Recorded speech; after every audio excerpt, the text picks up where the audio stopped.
Welcome to the March 25th meeting for the Tourism Development Council. We'll start with the pledge. To the flag of the United States of America, and to the republic for which it stands, one nation, under God, indivisible, with liberty and justice for all. Hoorah! Thank you, everyone. Let's call the roll. Julie Braga, Here. Mayor Connors, Here. Vice Chair Hermanson, Larry Johns, Here. Alex Littrell, Mayor Medina, Present. John Moran, Wayne Sword, Here. Chair Feltner. Here. We have a quorum, sir. And we have a quorum. Okay, very good. Any- Sir, if Tom does join, we'll vote, I'll Vote to ask us allow him vote to- allow him to participate, but Okay. other than that, we can keep All right. on rolling. Any disclosures, anything anyone needs to do before we get started?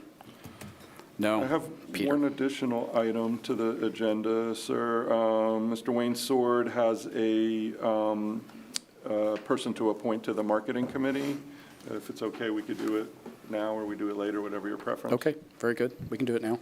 So formerly it was Howard Schwartz, who's still there.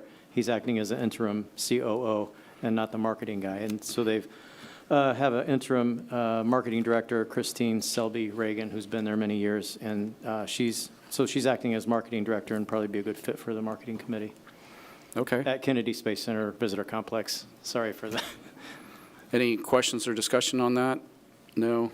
Sir, is that your motion? Do we need a motion for Yes. her? Yes, we do. Sir? That is my motion. Okay. Second. Okay, we have a motion by Wayne. We have a second by Mayor Medina. We'll call the roll on his appointment. Julie Braga, Aye. Mayor Connors, Yes. Larry Johns, Yes. Mayor Medina, Aye. Wayne Sword, Yes. Chair Feltner. Yes, and we'll show him as a new member. Congratulations. All right, very good. And then we have minutes, sir, to Oh, approve sorry. from February. Yes, everyone had a chance to review the minutes. Are there any questions or comments on the minutes? Move to approve. Okay, have a motion by Mayor Connors. Is there a second? I'll second. We Larry have a second. seconds. We have a second by Larry Jarnes. We'll call the roll on the minutes. Julie Braga, Aye. Mayor Connors, Yes. Larry Johns, Yes. Mayor Medina, Aye. Wayne Sword, Yes. Chair Feltner. Yes, and we'll show those adopted. Thank you very much. All right, Peter. All right, thank you. I'm gonna really breeze through the director's report because you're gonna be hearing from me quite a bit regarding the next item. So just to say, we're still sorting through January. We're working very closely with the clerk's office on the final TDT report. But STR for both February and so far through March is showing really good numbers. So we think what will happen is January will be down a little bit, but then we think between February and March we will make up ground. So that's kind of what we're thinking right now. Nothing much on the budget. We're still right in the middle of our spring spending, so those bills will now start to come in April and May, and then obviously our biggest spending will be the summer campaign, which will kick off in May. So from a budgetary perspective, most of our big marketing expenses are coming ahead of us or will be coming in the next few months. Other than that, unless there's any questions on the budget itself, there was nothing remarkable in there. Okay. Questions for Peter?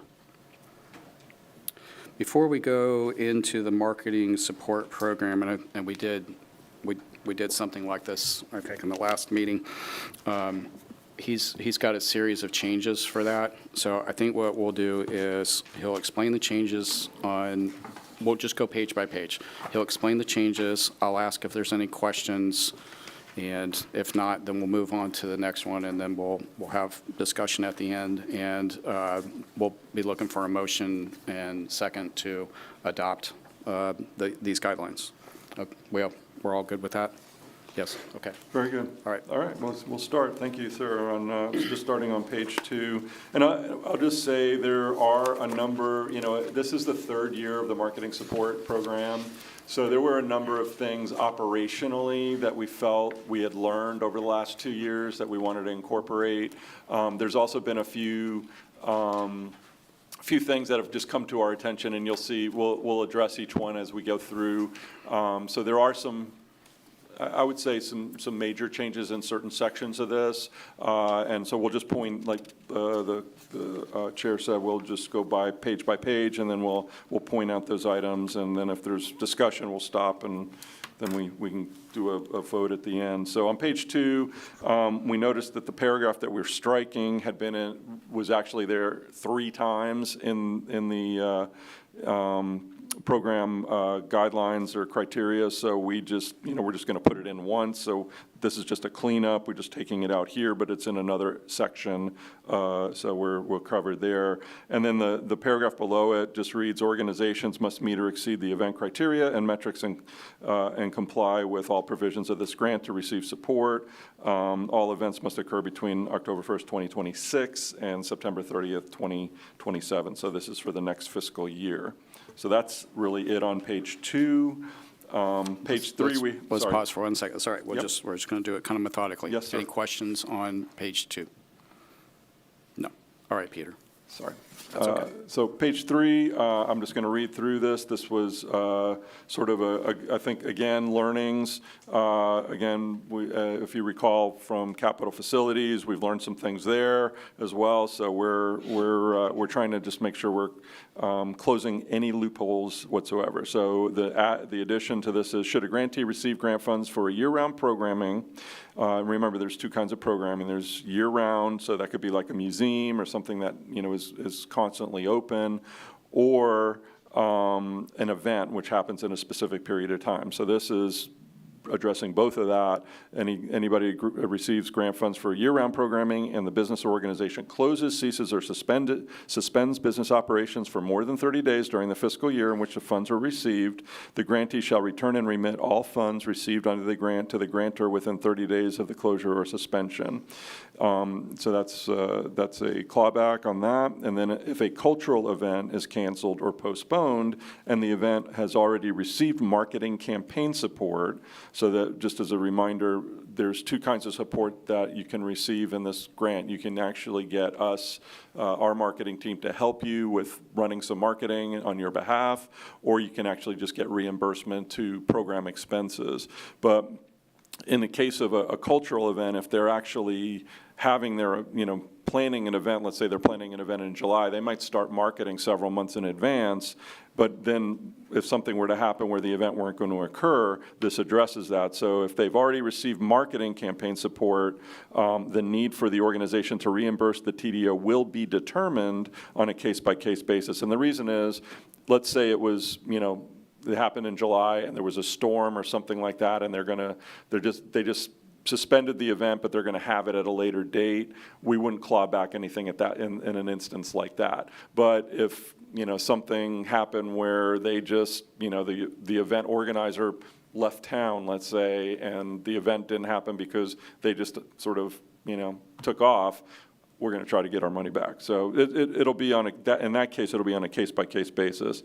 A sports or cultural event is canceled or postponed, and they have the received field/facility cost support. Those costs from the grantee must be remitted to the county within 30 days of the canceled or postponed event. So that's the other thing that they can do, is we can reimburse field costs or venue costs if the venue is owned by the county. So obviously we would want those funds back if the event didn't occur. Let's see, blah, blah, blah.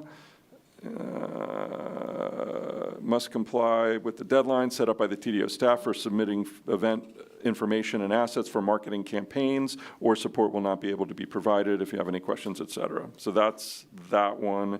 And then also on that page down at the bottom, again, we had, like I said, there was like 3 places where we had this, so we just took it out of here. It'll be later on, a little more explanation on that piece. So that's the 2 changes to page 3. Questions for Peter I have a on question, Mayor Chair. Connors. So I understand that there's a case-by-case basis for the cultural event, but for the section on the 30 days for a year-round marketing, let's say, a museum gets hit by a hurricane. Right. And they're shut down for 30 days. Is there a case-by-case basis for that? Well, I mean, if there was an act of God that was closing that, I mean, that could be something that we could add to say that. That isn't in there right this second, but that's something we could add to that if you think that's worth adding. I just think if we have a case-by-case basis for, For the the one, we cultural should- events, then, obviously, the folks that are open year-round, they don't want to be closed more than Sure, 30 days. It'd sure. probably be something, extreme. Yeah, I mean, I was thinking about an instance of a museum that just, for whatever reason, needs to close their doors because of financial or some other purpose, then obviously we'd try to seek funding back, but we could add the case-by-case language in there if you'd like. I'm looking at Deborah to note that. Oh, there's Tom, dressed very spring breakish. All right, let's pause here just for 1 second. How about a motion? I move. Okay, have a motion to allow Tom to participate by Zoom. Is there a second? I'll second. I'll second. Let's just, all in favor? Aye? Aye. Okay, very good. All right, welcome, sir. Hope you're enjoying spring break. You look like a tourist. Very good. Yeah, we're in the hills of North Carolina, looking at colleges. Okay, all Nice. right, enjoy. Okay, Okay, I think- going back to the suggestion, if the committee, if the TDC is good with it, what we'll say is, within 30 days of the closure or suspension on a case-by-case basis, so similar language to the event, if that works for everybody. now, is that what you were going to say, John, or you were going to, oh, for Mr. Hermanson, okay. Can I just ask Yep. for clarification? I mean, I get the case by case, and I understand that, but they've been open longer. You know what I mean? Like, I mean, it depends, like, I like giving the discretion to the TDO. I have no issue with that. I just think it's not apples to apples.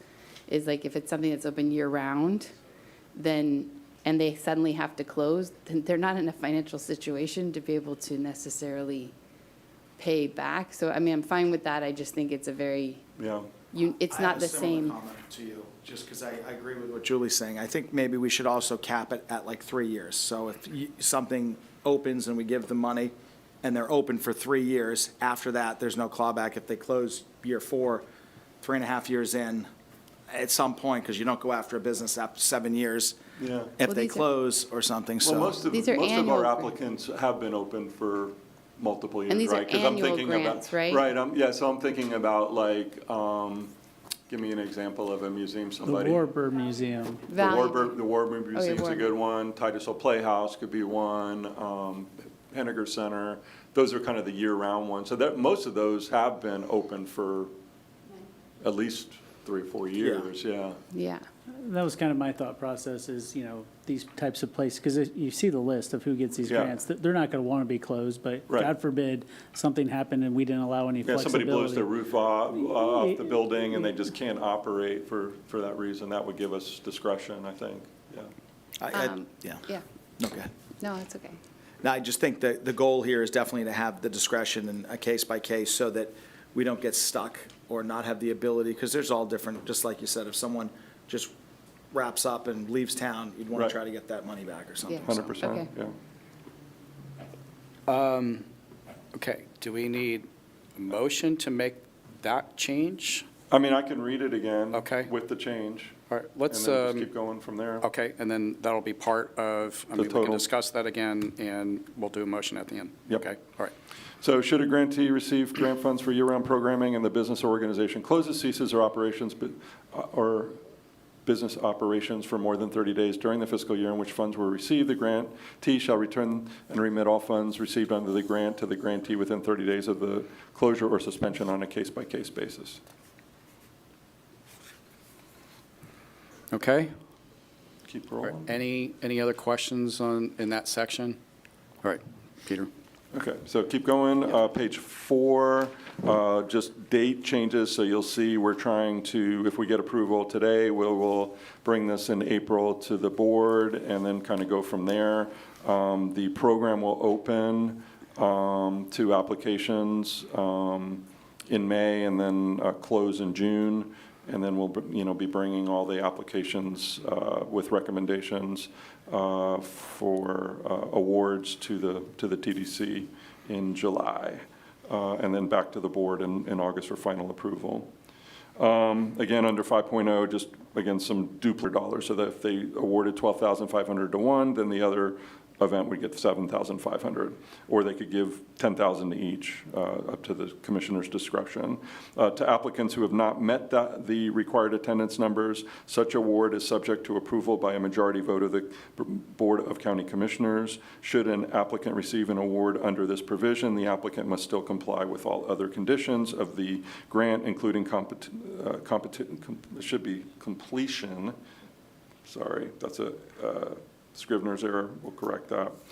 Completion of an application and all required supporting documents. And the reason we added the completion of application is, and you'll see it later, is there's some requirements that we have as a department of the county that we have to make sure that they're adhering to. And if we don't have an application from them with the paperwork supporting that they have like a certificate of insurance and have done the proper background checks that they need to do on their personnel, then we're not going to be able to adhere to county requirements. So completing that application is something that we would like to get. So that's it on that page, sir. Are there questions on page 5? Okay. Okay, page 6 is relatively clean, just some cleanup, making sure that we had under on the top of the page under A, submit required documentation. We want to make sure that we had proof of incorporation in the state of Florida and most recent 90 form, of course, and then also we added the registration of E-Verify, which is required by the state as well as by county ordinance. And then C, have held the event year-round programming in the same space for at least 1 year. So that's, again, just trying to clarify that there are events that have kind of moved around the county, and it's hard to use, like if, we're basing a lot of this on how many attendees they have. If they're moving spaces, then we don't, it's hard for us to know if their attendance is the right number. So they need to at least be in the same space for 1 year prior. And that was it. The rest of it was just Okay. dates. Questions on page 6? I No. just have a question regarding what you just said. Is that like an air show? It could be anything, like, yeah, it could be an air show. Let's say they were at the Melbourne airport 1 year and then they moved. I can't use the attendee numbers from the airport to, qualify them necessarily for the beach because it's a different venue. So, yeah. Peter, what happens if a sports event grows and they have to move to another venue because aren't enough fields or whatever in the previous year's event? Because that's a good problem to have.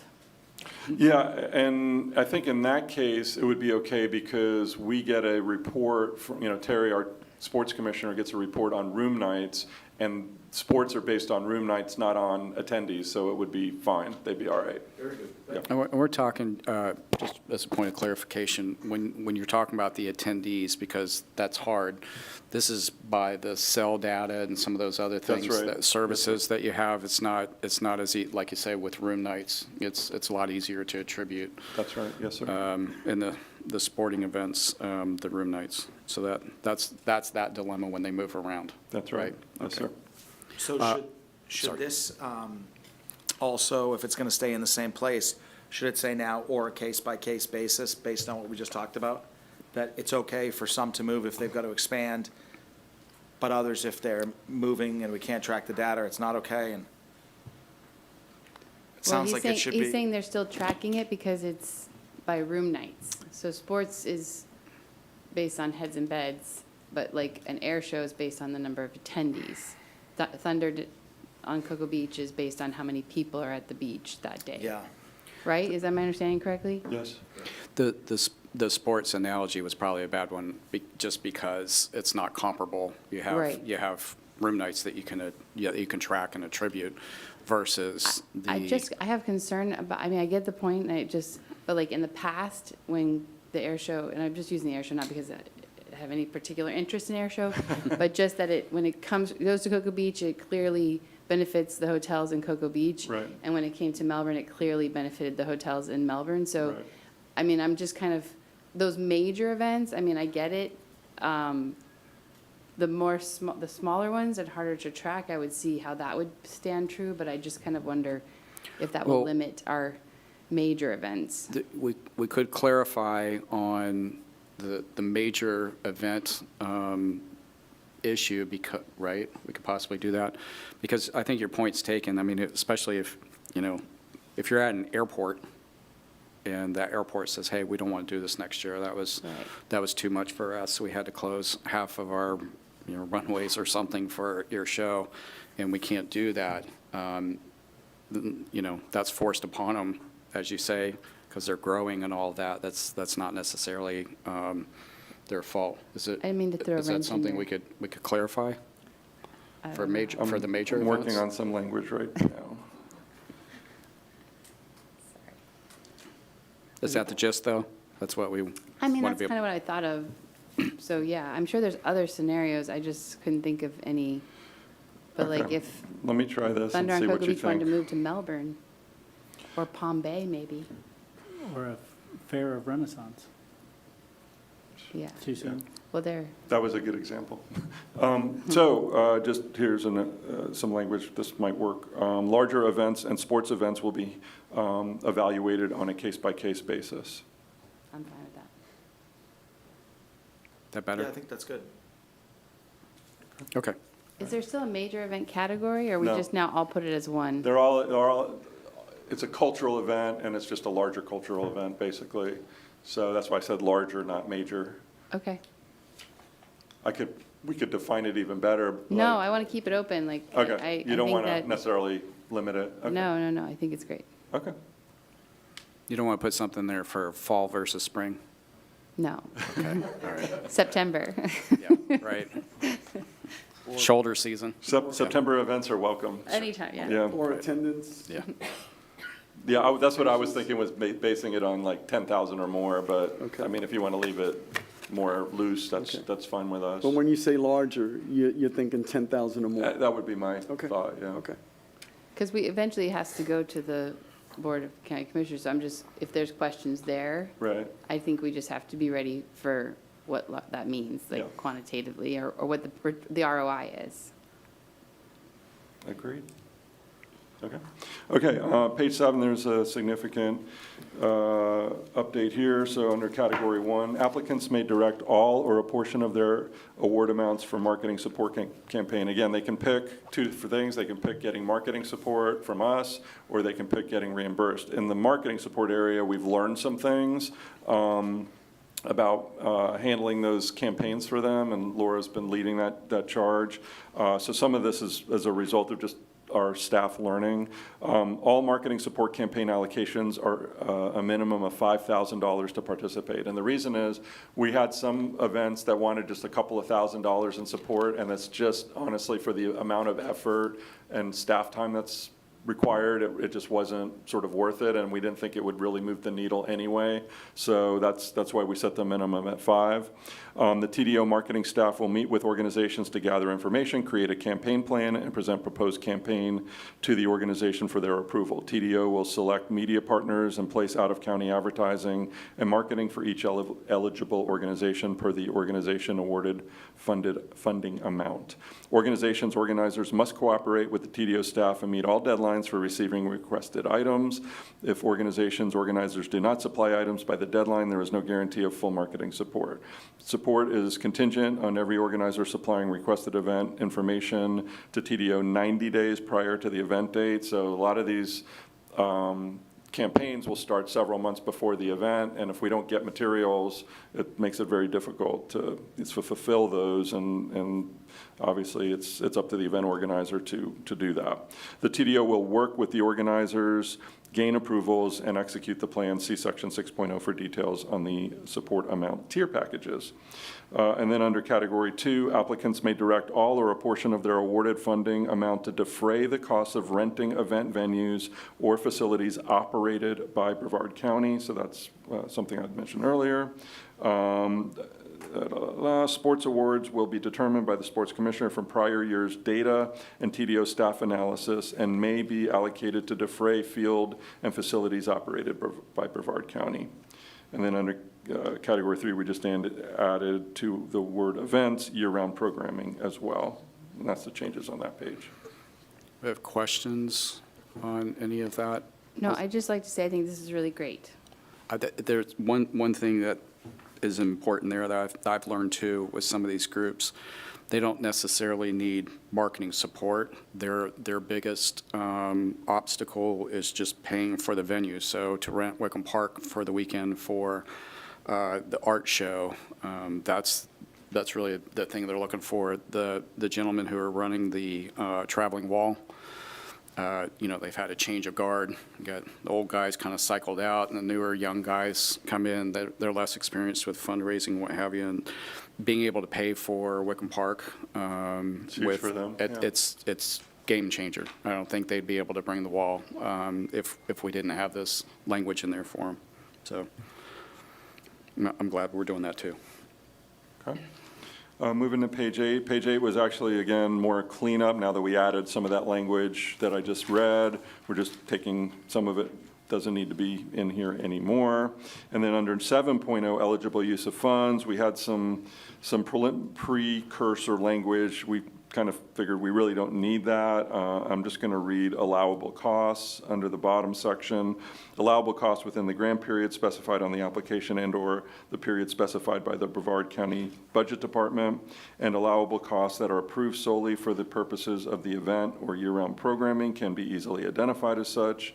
Cost of equipment directly involved with the event, such as staging, sound system, et cetera. Cost of traffic-related expenses. If it's okay, sir, I'm going to just keep reading because it's part of the same section on the next page. If that's all right, just keep going. Cost of field and facilities, so that's what the commissioner was alluding to. Cost of entertainment, performers, et cetera. Cost of marketing, advertising outside of Brevard County. Cost of local signage for the events, banners, et cetera. Cost of first responder support for that event, et cetera.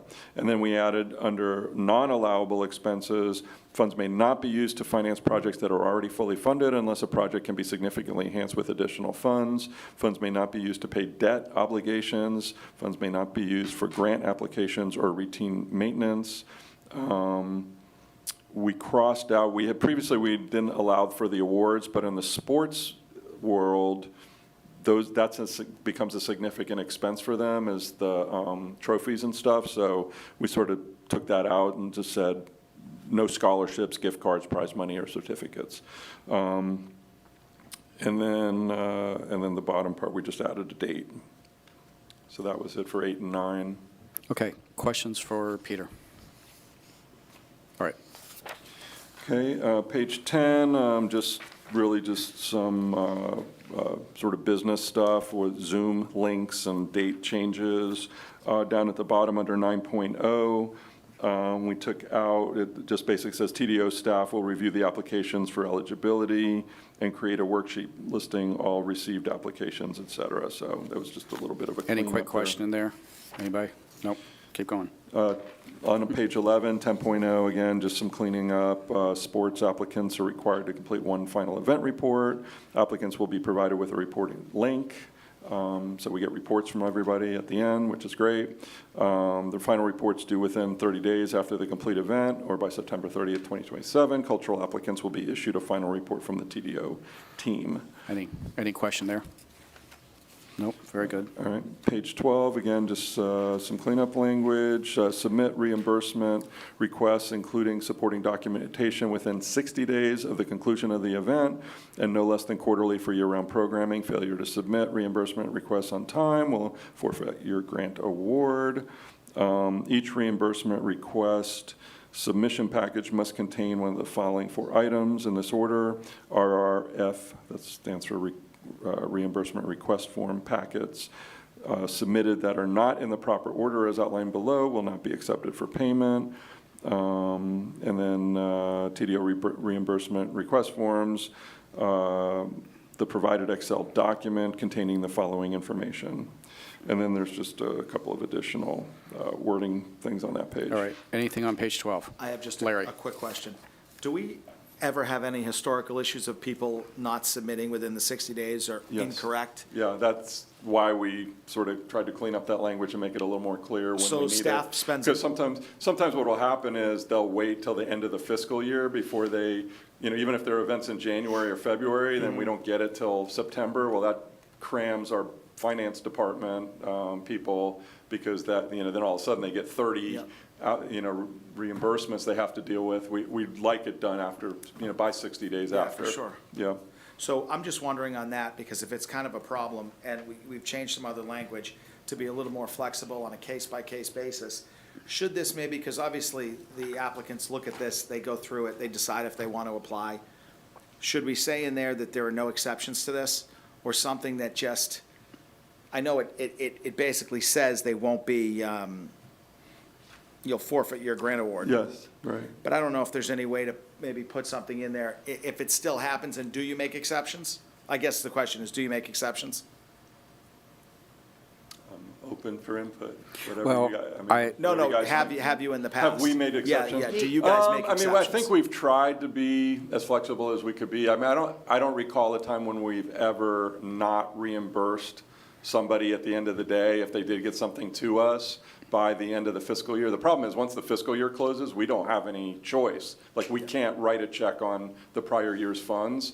So as long as they have, in the past, as long as they've gotten us something, I'm looking at Deborah, but I don't remember ever saying, no, we're not going to give them their reimbursement. But this is just a little more teeth to try to, come on, guys, we need some help here, But I'm open to making that, giving it some flexibility if you want. So I'm hearing there's a logistical nightmare for Deborah.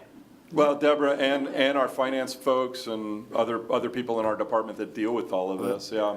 That's what I was gonna add on to, is you need to understand that with a September 30 end of the fiscal year, our finance people are starting end of August, because that's when they gotta start seriously closing out a whole bunch of stuff.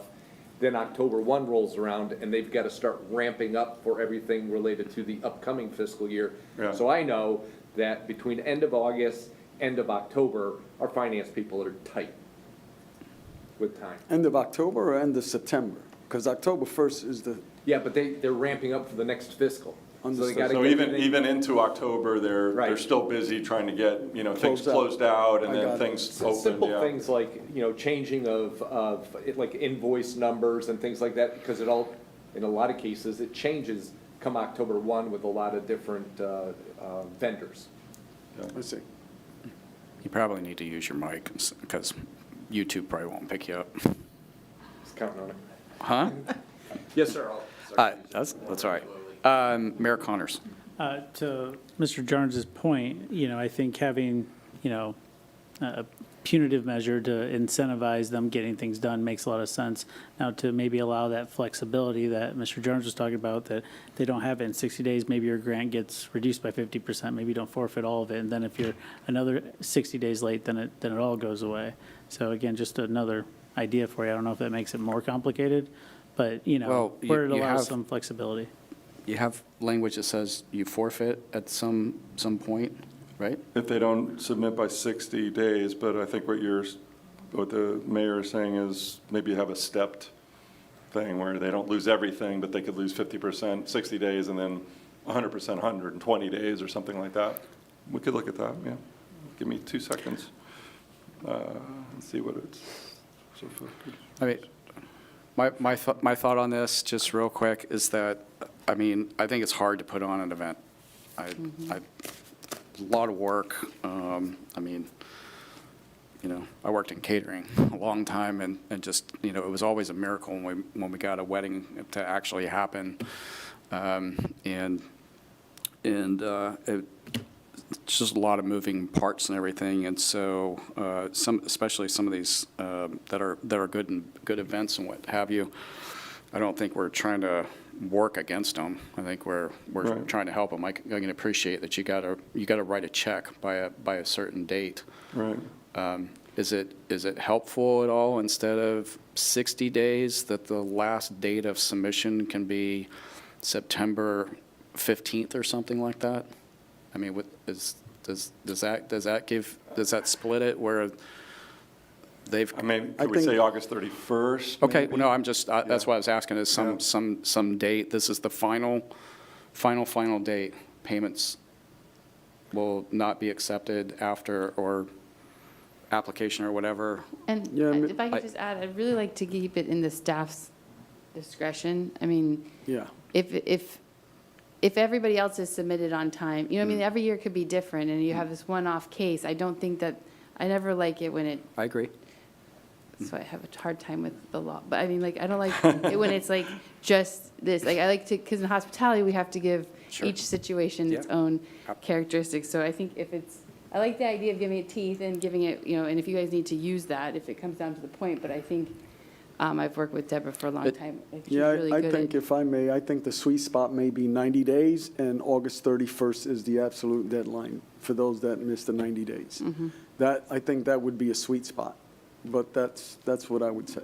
And is there a penalty for 90 days, or just say 90 days and then say, or lose the award by, if not submitted by August 31st? Yeah, you'd lose it by August 31st. Got I don't like the penalty phase of it. Got it. But I do like the deadline to staff logistically. I sympathize with that whole entire process, but August 31st seems like a good sweet spot with 90 days. That's just where I'm sitting. Want me to try to read? Hold on here, I think Okay. John wants to tell us something. Go ahead, sir. My only concern with it is then everybody can see August 31st as the due date.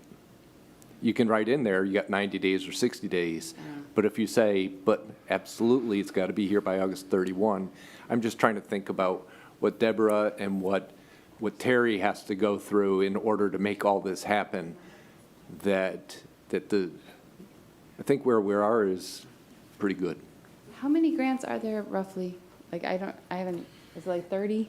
30 per segment, right? So like 30, It's roughly around 30 sports, 30 cultural. something like that. So- Yeah, maybe not quite No, that but- many, but yeah, it was like, yeah. Deborah? So I just want to. Can you come and Deborah, speak come- to to the mic?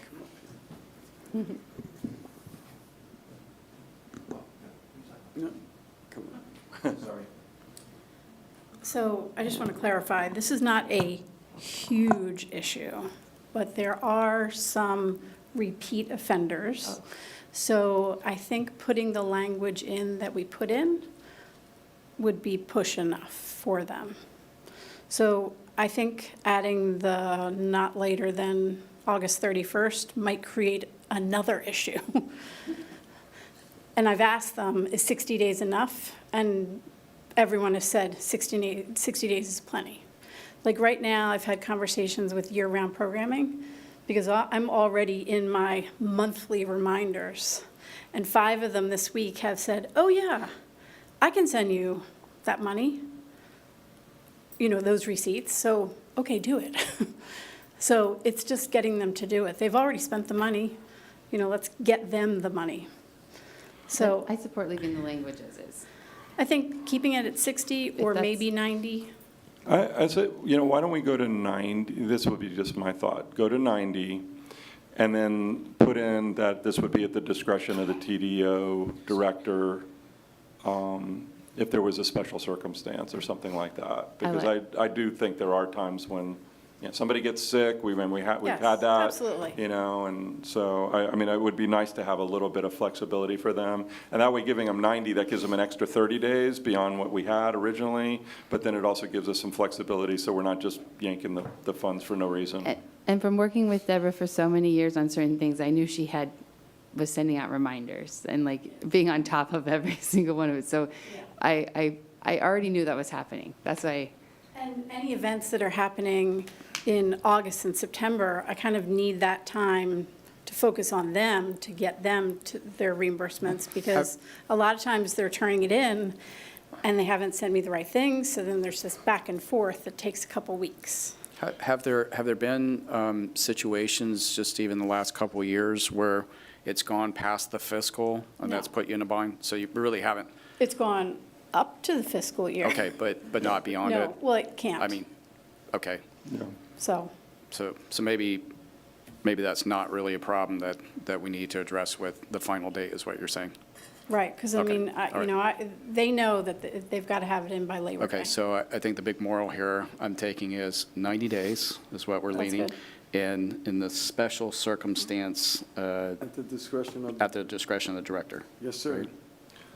Right. I said corrected, that is a sweet spot. Okay? We all I feel second good? that motion. Okay. Call the roll on this one. Oh, well, we were going to do it at the end when we Whatever can't. your pleasure.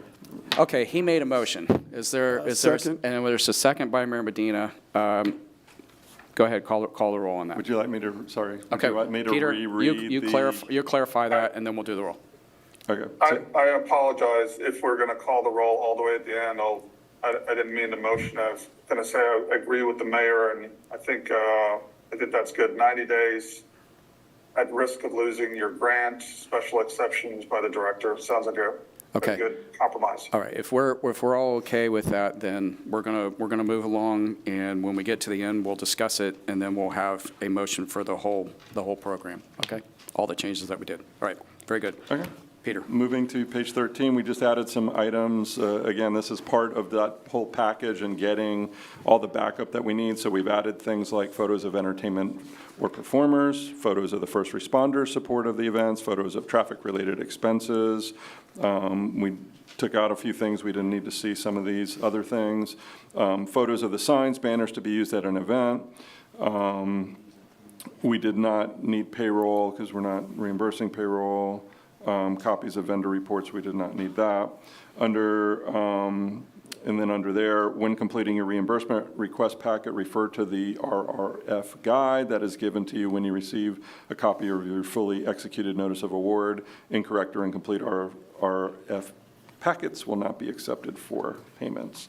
And then okay, so this is under, again, this has to do with forfeiture under terms and conditions. Failure to strictly adhere to all terms and conditions of the grant award will result in the awardee's forfeiture of any grant funds received. If the awardee has already received funding under this grant and fails to strictly adhere to these grant requirements, the awardee shall be promptly return all funds under this grant, either received by the awardee or spent by the county on behalf of the awardee within 30 days of receiving notification by the county of noncompliance.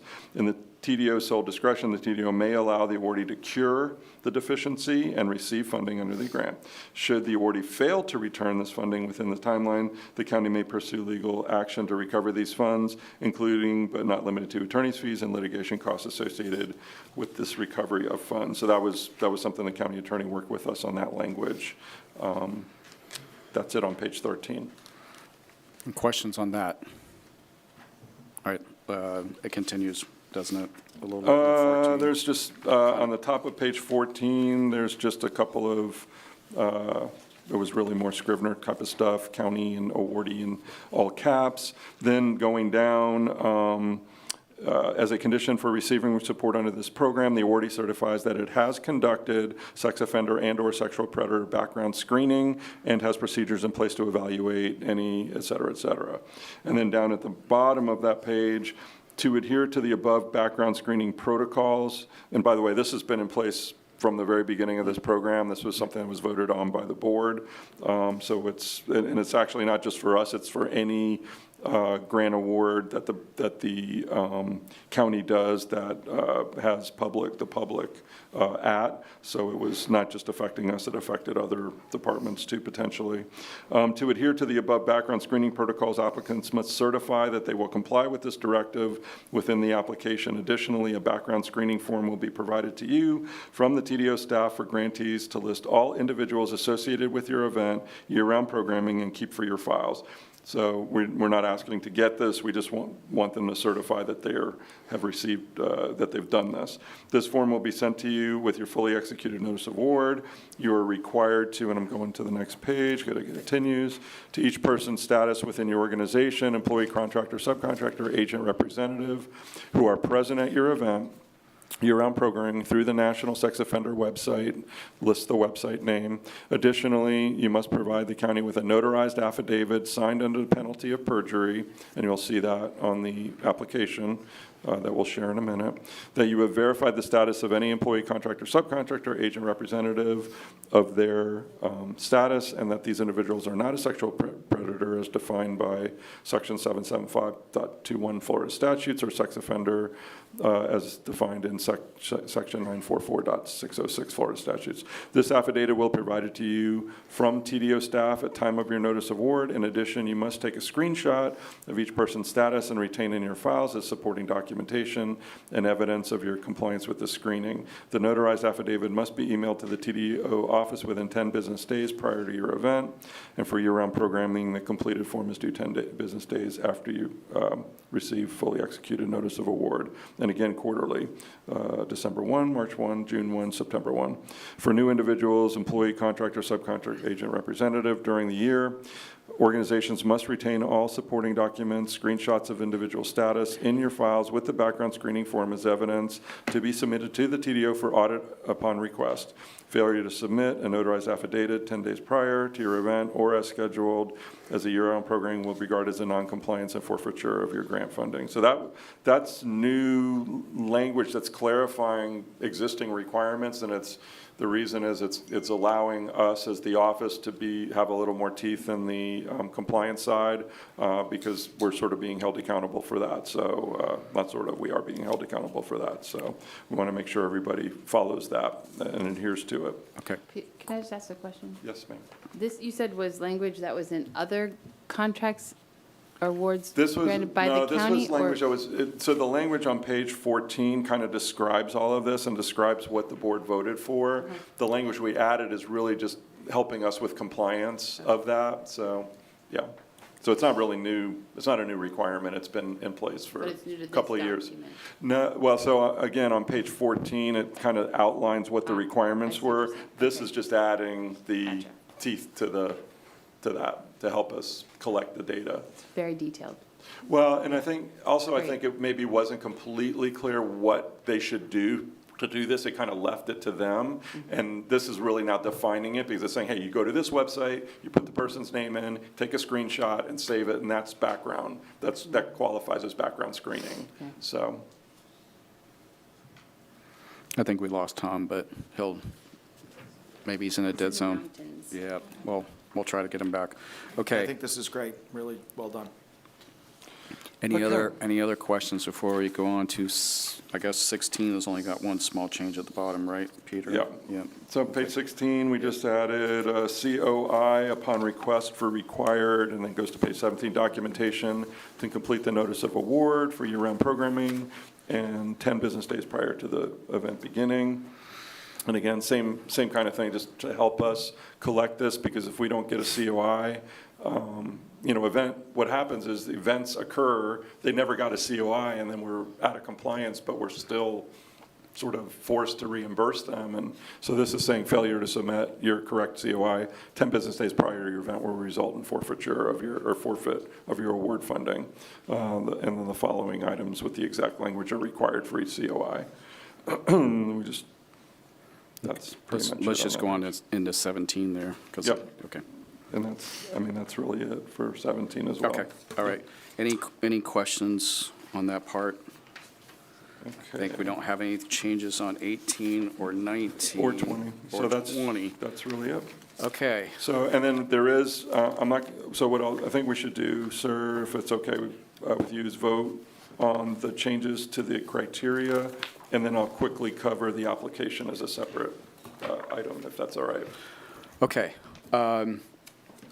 Any questions on the whole product here that we just went through?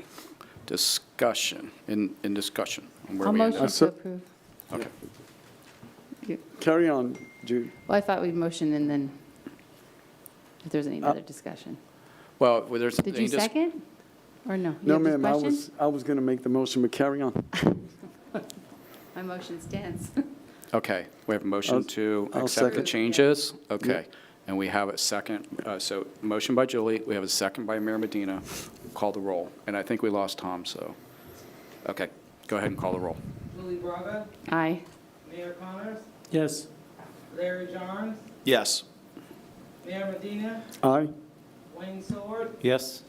Chair Felton. Yes, we'll show those adopted, and so we'll go on with Thank you.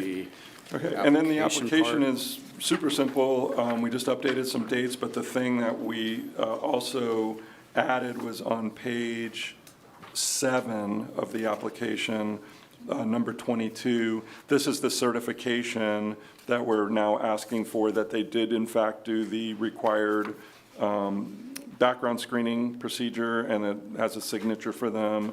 And then that would be part of the application that they turn in. And Deborah, does it require a notarization as well there? Not this. Not this. So just a clarification, this, Deb, can you come, sorry. this says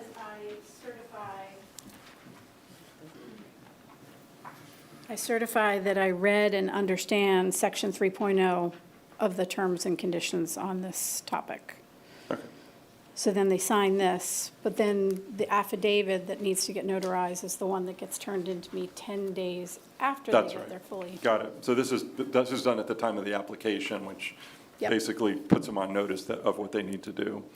And then other than that, everything else in this section was just, or in this application was really numbering of the, each item, and that was really it. That was the only changes. All right, questions on the application? Any sir? Did we ever in the past? Sorry. Did we ever in the past have the applicant sign the criteria, have a signature page on that? So in the application,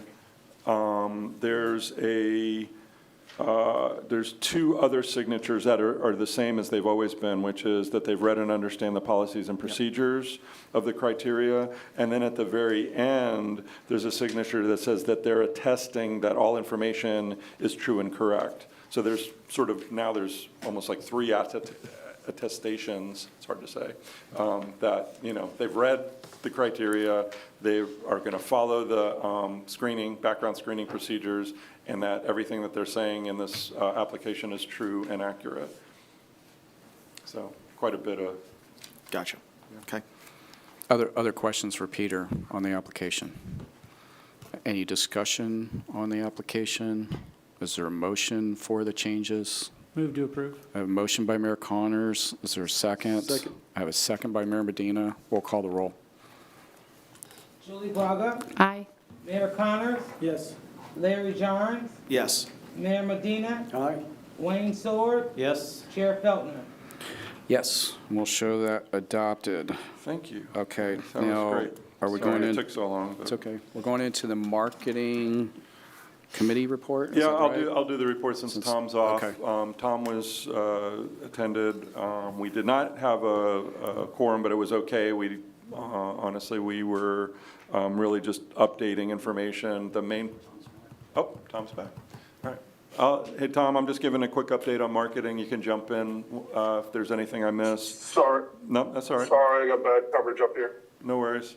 So the purpose of the meeting, this was sort of the first of 3 marketing committee meetings where they're going to be working towards developing a marketing plan and approving the plan. At the first meeting, we went through the budget, we went through the previous year's marketing plan or the current year's marketing plan, just as a refresher, because we had a few new committee members. And then we just asked them for the next meeting, which will be May 18th, is to bring any ideas, thoughts, things that they want us to investigate, research, things like that. And then I guess I would also say, same for the TDC, if there's anything that you would like us to investigate as we go into next fiscal year or look at, if you could let us know in the next meeting or 2. We usually work on this, Laura and I work on this over the summer, so, and then we'll bring it back to the committee in, I believe, I can't remember, August. I think we said August, then we bring it to the TDC in August, and then it would go to the board for final approval in September. So that's kind of the flow of it. The one thing we did share was a couple of just new items, and I don't know if the IT folks are listening in, if you could pop up, we just have a couple of quick slides that we wanted to show. We've been working on, with a couple of partners. I think everybody's aware, we work with the Cocoa Beach Hotel Association on the District 2 portion of the marketing plan or the marketing budget. And then we've also been working with the coalition, South Brevard Tourism Coalition, which is part of the Space Coast Chamber. If you don't know, the Space Coast Chamber used to be the Melbourne Chamber. They're Space Coast Chamber now. We've been working with that group. Julie sits on that group. Pam Rothenberg is the chair. She sits on our marketing committee. And we've been working with them on branding Palm Bay and Melbourne and Palm Bay. And so as part of just beginning that process, we were looking at the Space Coast logo and we had some ideas on it. And this is really just what we call a word mark. So it's not our official corporate logo, so to speak. It's really just the logo that we put into our advertising. And as you can see, it has a rocket coming out of the P in Space Coast up through the I in Florida's. And then there's, I believe, the next slide is just the other, so this would be when we are working with a municipality, we would add on, the word on, so it would be, Cocoa Beach, Melbourne, and Palm Bay on Florida's Space Coast, or Titusville on Florida's Space Coast. So that's how that would appear. And then so that's just quickly a word mark that we're working on. You will see, I don't know if it'll be April or May, but in one of those meetings, we will bring a whole bunch of advertising that we're developing for Cocoa Beach and for Melbourne and Palm Bay, including digital, TV, and word marks for those brands as well. So we're kind of freshening up everything. And then we also have some new things for Titusville as well. So sort of everybody's getting kind of updated and refreshed and trying to do it all under the same umbrella of the Space Coast. The next thing we did is we've been working again with the Cocoa Beach Hotel folks and the port to develop an ad for the TV ad for them. And I think we're going to try to play that new ad for you guys, if we can try to make that run. We might have to go, I don't know if we have to go up to the screen to click. Peter, real quick while they're doing that, I have a question. Has the marketing committee seen these refreshed logos and all? Yeah, well, these were shown at the marketing committee. Okay, great. We're going to bring more stuff to them and to here as we get more stuff. So yes, the marketing committee's seeing all of that. It may not play for us. Okay, well, we will do whatever we have to do for the next meeting to make sure it runs, so sorry about that. But anyway, just quickly, we met with Captain Murray and his team about this, and they were very happy with this. The idea is they are now using the brand, The Best Port Ever, and of course, I think everybody's heard they've taken over Miami as the #1 cruise port in the world, or certainly the most passengers for a cruise port in the world. And so between those things, we wanted to make sure we were, incorporating their brand. But the other thing we wanted to make sure is that people know that, hey, if you come and take a cruise here, there's a great opportunity to stay pre and post for all the great things that we have, from rocket launches to beaches to nature and all those things. And so that's what the spot shows. Like I said, we will, sorry it's not playing, but we will show that at the next meeting. But we did that, they're happy with it, and we're going to be, I think, rotating that into our spring campaign already. We started doing that, so that was a nice win for us. Is this on your website, or is it only being sent out to media? Not yet. It's Okay. new. It's very new, but we will get it up on the website. Maybe we'll just send out a link to everybody. Yeah, we'll do that. Okay, perfect. Mr. Hermanson, I don't know if you're still, if you could go back to the Zoom view. Anything else, sir, that I missed?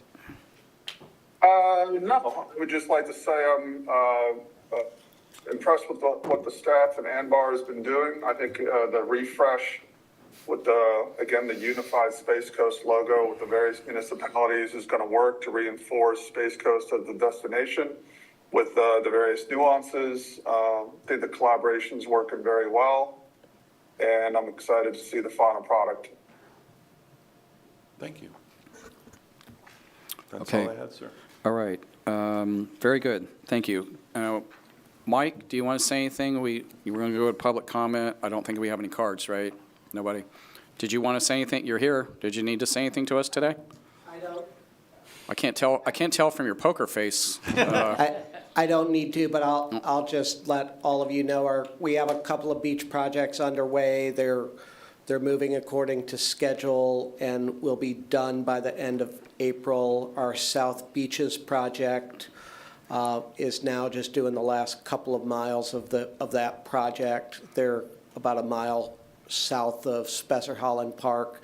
The bigger Army Corps project in the South Reach, the town of Indy Atlantic and Melbourne Beach, is underway now, and they're making good progress, and the residents have been receptive. Everyone sort of understands they have to put up with the disturbance for a week or so, but in exchange, they're getting a beach. So I think we're on track to finish by the end of April.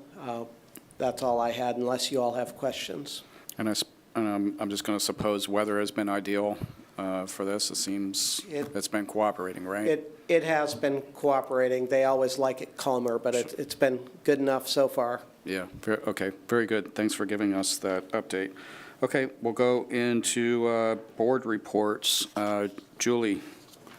Well, Peter stole a little bit of my thunder. I serve on the Melbourne Regional Chamber Board, which is now the Space Coast Chamber, and I am so thrilled about this, mainly because I think it really is a compliment to the work that we've done here and the staff on the last 20 years and what we've put into investing in the Space Coast brand and how that's helped support Tomorrow Launches Here, which was the EDC effort, and now this carries through to that. So I love to see when that investment has taken off, and every piece of that comes together, I think, is going to continue to help make people understand and know geographically where the Space Coast is, because that's our biggest challenge. Is it's a great brand and it just doesn't geographically translate well, but the more we put into it as a community, I'm really thrilled about that. So I brought the little logo, their little logo, Space Coast Chamber.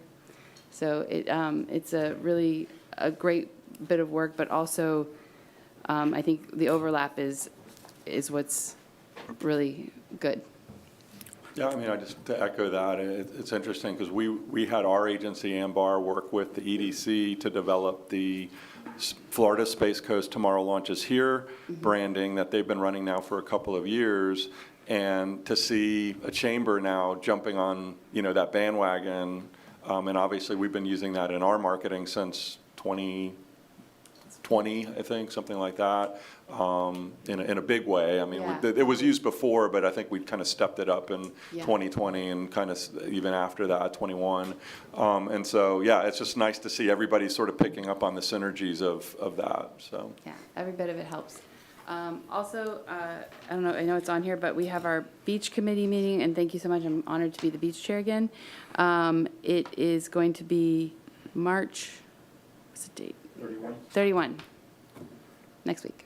All right, very good. Vice Chair Hermanson, sir. Anything in board report? Nothing specific to report. All right, very good. Larry Jarnes. Really nothing to report except just a couple of comments. I'm really excited about our tourism numbers, it sounds like, in February and March. Just wondering anyone's sentiment and concerns about gas prices, and if April and May and June and the summer, you guys think we're going to start to get affected, or you think it will all work out? Larry, I'll tell my owners, my crystal ball is broken. Yeah. I mean, it's really hard to tell right now. We had a really tough January. It was not good. I'm hoping the rest of the county didn't feel what we felt like in the south part of the county. But, February, March have historically proven well in the south part of the county. I've heard that from many of my peers. I think there's a big question mark. I think the leisure traveler, it could help us, and sometimes in years past, it's created more of a drive market, and with the crowds at the airports and stuff, so it could be to our advantage. It's just going to have to wait to see, how that works out. Yeah, That's it's my interesting thoughts. because the TSA issue, too, doesn't seem to be curbing travelers. They're just waiting in line. So. Yeah.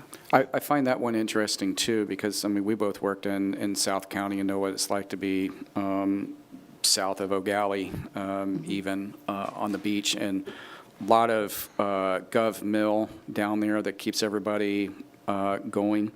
And I'm curious with the air travel, if they've seen that, if people just aren't coming, if they're putting it off, coming later, or I don't know. Is We've it- seen a decrease in government room nights historically since the first shutdown. So like, I mean, I think there's become a little bit more, but there's been other demand generators too. So it's hard to say. I mean, you can definitely feel it, but it's, yeah. And per diem split now, right? So when's the in-season, out-of-season? 208 right now, and it goes down to 166 starting April 1st. Okay, so I wonder if, I mean, There's- does yeah. that make people wait?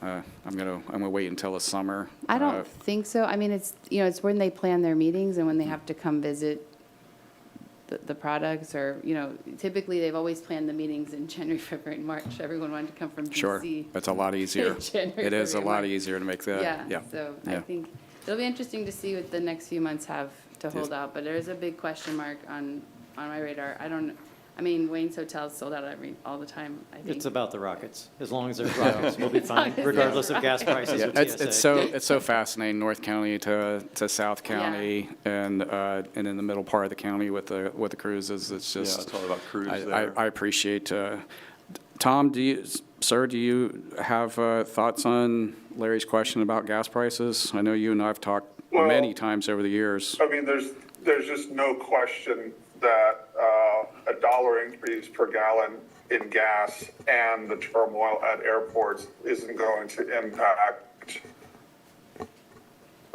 Americans' tendency to travel. It most definitely will. Julie makes a good point that maybe we'll see a little bit more in-travel, shorter sort of staycation-type visitors to offset the loss of people coming from further away, but you tack a gallon on the price of gasoline and keep it there, it's going to just deteriorate consumer sentiment across the board. So, it is what it is. Hope for the best, but,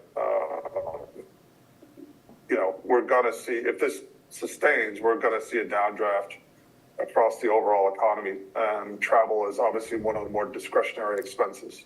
So it'll impact us. Well, I'll try to have a sense of optimism and suggest that maybe folks in Florida, instead of traveling north for the summer, they'll just come to the beach. Well, It's a lot easier just to come to Brevard County. It's great information for how we spend those summer marketing dollars, and I know you guys have always done that, but I think it does share a lot about this room as to, Yeah. I mean, I should hope you're taking that into consideration.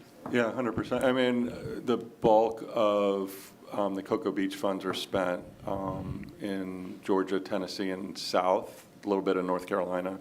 And then I'd say probably 70-80% of our funds are spent, in the same, from the other counties marketing that we do, is spent in those same markets. We're going to do a little bit in New York. I mean, New York's still a hot market for us, and we still think people will come from there, and they're maybe a little bit more affluent. But yeah, the bulk of our funds are being spent south of, North Carolina. So Is there any, I'm No, sorry, go ahead. just a thought. Is there anything extra to do ahead of summer? 'Cause, I mean, when I worked at the hotel, many years ago, but we were trying to get folks, definitely when the kids were out of school, right? That we were trying to get the folks from Orlando to come over to our beach, not Daytona Beach. Those kinds, nothing against Daytona Beach, but that's not our job. It's not our job to send people to Daytona Beach. We were trying to get them to come to Brevard County. Is there anything sort of extra that we Yeah. can do ahead of summer to No, try to? that's a great question. With Artemis, we had an opportunity to do a promotional program with Spectrum.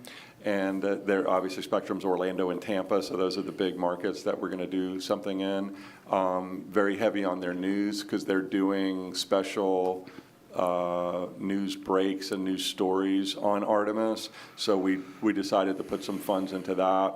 We're doing some extra funding for the America 250 program, which that leads into, sort of like leads up to July, but there's other stuff that goes on before that, so that's a little bit of a promotional hit. And then we had some funds, because of World Cup, we had some funds that we used to try to drive, people from, going to the Miami games to come up here for that. So there were 3 programs that we did advertising for, and then I think I had shared before, like maybe at the last meeting, that we had done a blitz in Charlotte, and that was kind of something that we hadn't done before. So that was another push to kind of just do some promotional things to try to get some traction on spring. But we'll keep looking for those opportunities. We always try to be fleet of foot when we place media. But I can tell you, like I said, a bulk of that media is Charlotte, Atlanta, and south of there. And, about 40% right now, on average, about 40% of our visitation comes from within the state of Florida. If that bumps up significantly, then, we'll look at maybe pushing a little bit more into Tampa and Miami, but we already have pretty big media buys there, so. If the TDC just decided next month that we wanted to push Orlando traffic over here for the summer, I'm just asking a hypothetical, what could be done? Yeah, I mean, I I'm just think curious, with all the digital, Yeah, I that was going to wasn't say something I digital had. is a real opportunity for that, because that's things that we can move very quickly around. My only concern about Orlando is when we've spent a lot of money in the past, the ROI has not been as high as a Tampa or a Palm Beach, because they're staying a little bit longer, spending a little bit more. But if we were to see, like, all of a sudden just a shrinking, and we're like, yeah, we gotta double up on Orlando, it wouldn't be hard for us to redirect. So we'll keep that in mind as we look into summer. By the way, nothing's been finalized from a media placement perspective yet. We just started looking at media plans the other day for which would kick off in May, for the May, June, July, and into August period. So we've got time for that, and I think we can. The nice thing about Orlando, both residents and people that are visiting Orlando, is it's a short booking window for them, right? They can just make a decision to go, so we could change very close in, and I think that's my question really too, is I get that, right, that they may just, let's go this weekend, or I can be off on Wednesday, Thursday, let's do it. And, instead of them, again, nothing against Volusia County, but instead of them going there, they're gonna take a right, and they're gonna come to Brevard. Yeah. Okay, I think that was Larry's board report originally. Yeah, yes. On the gas. Good conversation. Question, yes. All right, well done, sir. Mayor Medina. Yeah, Sir. so my reports is I'm going to encourage and invite each and every one of you to this year's Mayor's Ball. The beneficiary will be Essential Pregnancy. It'll be held on April 18th, and it will be held in the city of Palm Bay at headquarters L3 Harris. As most of you know, over the last several years, the Mayor's Ball has chosen beneficiaries, which you have partnered for Sacrifice Park, the completion thereof, Serene Harbor, Space Coast Discovery for children. And this year, again, it's Essential Pregnancy that help with women's health. And so I'm encouraging each and every one of you, perhaps your businesses, to partner and join me April 18th at L3 Harris. Of course, there are some security concerns holding this at L3 Harris, so you'll have to provide your license number and citizenship, of course, or whatever cards you may have that prove that you are a legal citizen in the great nation of the United States of America. But again, I want to encourage each and every one of you to partner with me, join me in helping this worthy cause of supporting essential pregnancy. And that concludes my report. Okay, appreciate that, Mr. Mayor. Wayne? Artemis, that's my life. And we had a good January because there was the ramp up to the scheduled February launch, which didn't happen. So February died down a little bit, but we had large companies contracted in. So through attrition, because they weren't there, we were able to survive on that and with the, even though we missed the revenue per se. So it's now all the excitement about the launch next week. Still getting calls from, people that are trying to get rooms as of yesterday saying, do you have any rooms? No, we haven't had rooms forever. So, Very good. There's a few in South County. yes, there are. I've, 95 Mine. makes You've heard. the distance shorter. So, they're yeah. driving. The We whole tell them county there's filled other up rooms. last They're like, time. but that's an hour away. Okay, well, The there's whole- rooms. The whole county filled up last time. Everything. That's outstanding. I mean, But that it didn't happen. That- So that's bad. that's reminiscent of But- shuttle. Yeah, it's like a shuttle. It It- does give the same draw as shuttle. That's great. That's wonderful. So yeah, the launch window is the 1st, 2nd, 3rd, 4th, 5th, 6th, and 30th. So we're already oversold on the 30th, and we haven't even got to the 1st yet, so we'll see what happens. And then Kennedy Space Center Visitor Complex, talking about bringing people this way, they're doing adults at a kid rate through the end of May 24th, I think. So there's some incentive to head this direction. That's great. I got some family coming to town soon, so send them there. That's good information. Peter? Just next meeting is April 22nd, and then as Julie mentioned, the next committee meeting is March 31st. Marketing for beach, and then marketing is May 28th. That's it. And I said this at the, I think, budget workshop, so I'll say it again. Brevard Zoo, one of the top zoos in the country, right here in Sun Riviera. So if you get the chance, go celebrate the zoo. And I think we also learned that giraffes like to eat Brazilian pepper trees. We're not sure how to put those two together, but that was something that was shared with us in a commission meeting. But seriously, the Brevard Zoo, great job. We're all proud of them. And we'll see you, what was it? 22nd, April. All right. Thank you, everyone. Take care. The opinions expressed by any member of the public during any period of public comment do not necessarily reflect the views or opinions of the Board of County Commissioners of Brevard County, Florida, Space Coast Government Television, or the program sponsor, and are solely those of the presenter. The Board of County Commissioners of Brevard County, Florida, Space Coast Government Television, and the program sponsor hereby expressly disclaim any and all responsibility or liability for any defamatory or slanderous statements expressed by any member of the public during any such period.